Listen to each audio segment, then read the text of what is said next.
Okay, so now I'm going to show you how to set up the rope using the carabiners and the belay device that I just showed you.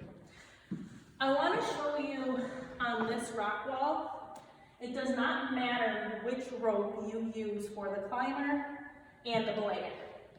Okay, when we get outside, it does matter, so I will explain that in a later video.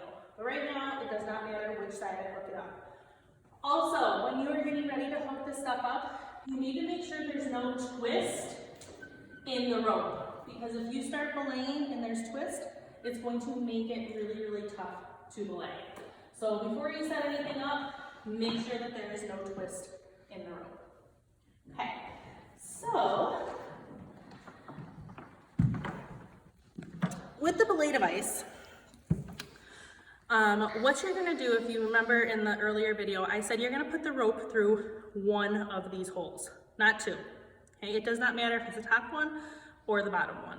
And the easiest way to do this is to take about your body length worth of rope and then make a very, very, very tight bite. Just squeeze the rope and then pop it through one of the holes.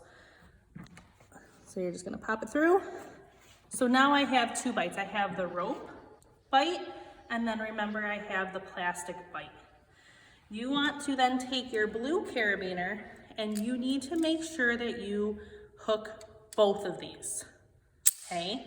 We've had accidents in the past where people have only grabbed the rope.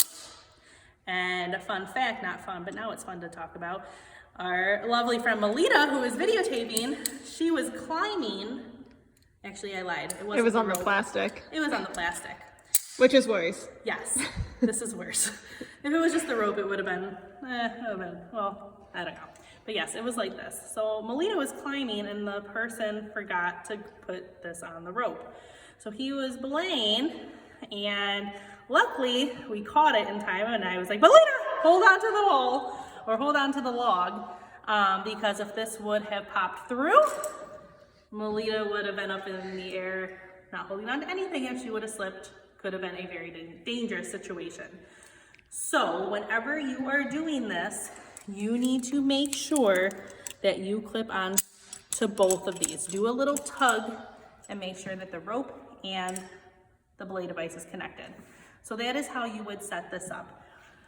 When we started learning the knots the first day, we did an overhand and single figure eight, and I asked you, what are they going to be used for? And we kind of said, nothing, except for maybe at the end of the rope when we're climbing. So that's where this comes into play.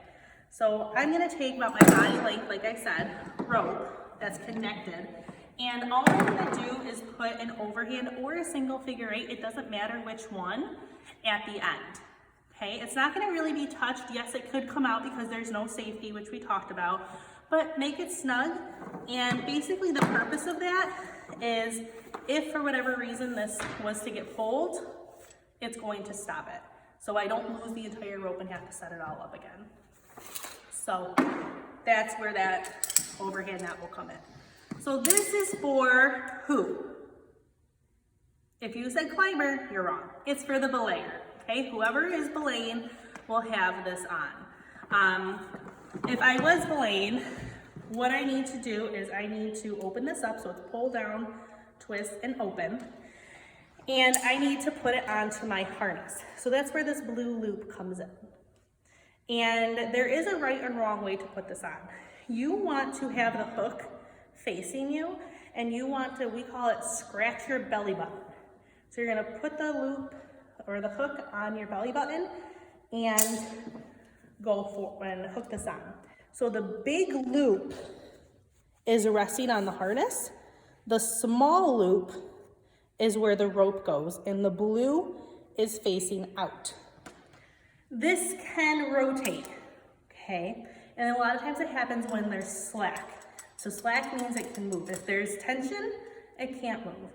So if there is slack and this does move, we can still know that you did it right because that would mean the blue is facing your belly, small is on the harness, big is up here with the knots or with the rope. So then we can just simply rotate it back. But if you do it incorrectly and you go this way, We call this picking our nose. Okay, so I am going in and I'm going to try to pick my nose. If I go this way, I know I did it wrong because now the big loop is on the bottom where it should be, but the blue is facing my belly. Okay, and if I switch it, the blue's the right way now, but the big loop should be on the bottom. So that's how you know if you did it incorrectly. So I will just hook this back up real quick. The correct way, and the easiest way I think of doing it is putting this on first and then coming in, scratch your belly button. Big loop is on the harness, small loop is on the rope, blue is facing out. And I say something called beaner track. I know everyone always giggles with that. It's beaner track. You're going to just squeeze the blue to make sure that it does not open and that you know it is locked. Okay? What if you have to switch hands? Yes, thank you, Melita. So, when you are belaying, you're gonna have, I like to belay, tighten this up, so there's lots of tension.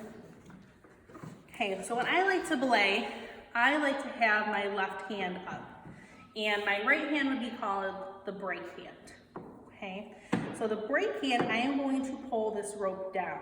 If you notice, there is a loop that I just created. When we talked about the Super 8 in the videos, I said every single loop makes the rope tighter. This is the same thing. If I'm pulling on this, it's a lot harder to do so when I'm in break. Rather, when I'm not in break, there's no loop, this can go really, really quick. And that person could fall, you could get rope burn. So I like to belay like so. If this was set up to where these hands, I wanted my right hand up and my left hand in break, I have to make sure that it is not twisted like it is currently, okay? If it is like this, like I said, you don't want that twist. You would leave your carabiner on, take this off, flip it the other way, and put it back on. So that way, my right hand can be up, my left hand can be down, and there is no twist in the rope. Okay? So I'll show you that again once I actually get to belaying. But you want to make sure you practice each way so you know what's comfortable with your hand. Okay. Yeah, good? Okay.